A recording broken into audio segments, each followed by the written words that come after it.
Hey everyone, so the artist that I have chosen to discuss, research, and talk about is Gem Magbanawa. And I'm really excited to talk about her life, career, artistry, and ultimately show you guys the drawing that I recreated in her style, or that was inspired by her. So let's go ahead and get started. So the first thing that I want to talk about is the artist herself and her life very briefly. She was born in the 90s, raised in the Philippines. She earned her Bachelor of Arts in Fine Arts from the LaSalle College of the Arts in Singapore. She participated in 3 separate art residencies in Japan through 2016 and 2017. And she's also exhibited her work at multiple solo and group exhibitions throughout the US, Japan, Singapore, and the Philippines. So I want to go ahead and take a look at some of the examples of her work. She has a really good variety of work that she's done, both paintings and drawings.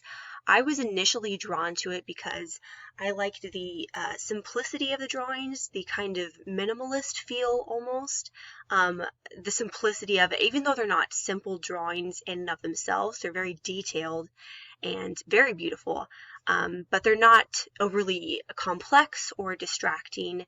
As you can see here, I have 3 examples here and then 3 more.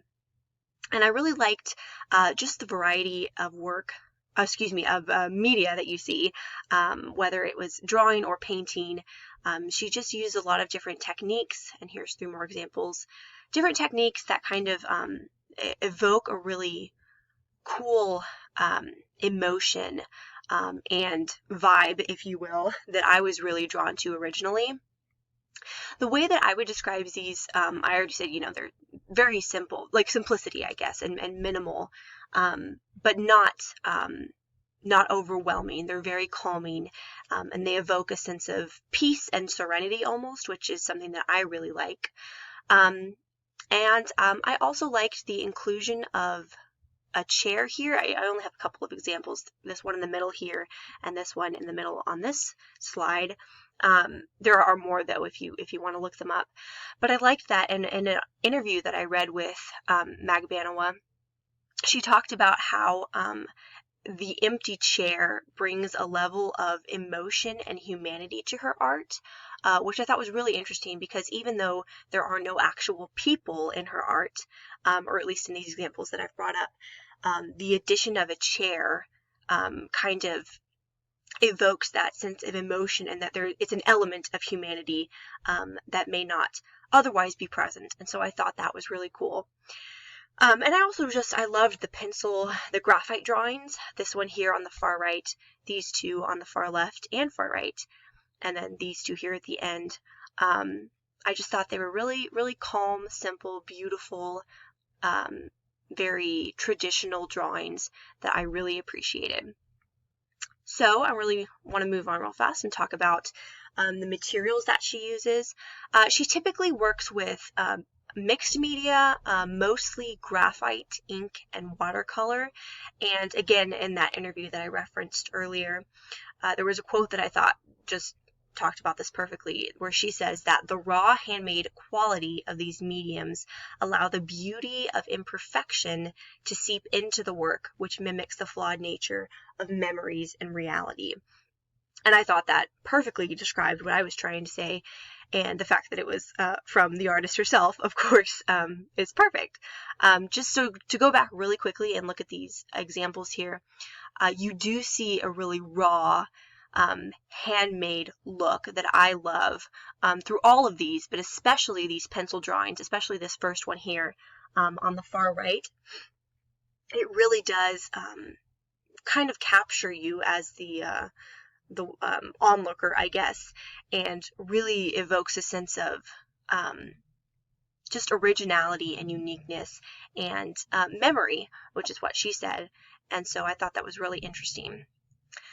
And now to move on to some recurring themes and subjects. I did touch on this a little bit already, but her work typically portrays a combination of organic and artificial representations.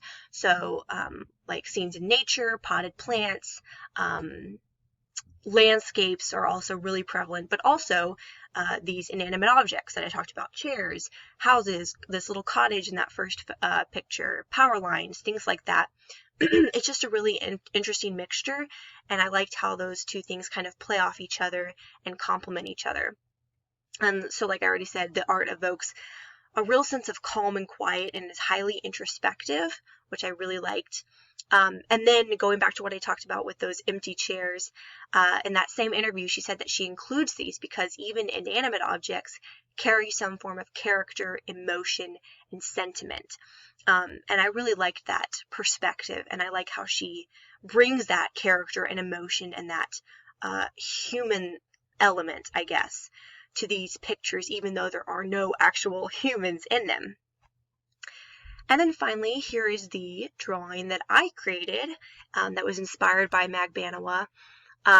So I kind of wanted to do a combination of all of, or elements that were present in all of her drawings. So her paintings, her graphite drawings, all of it.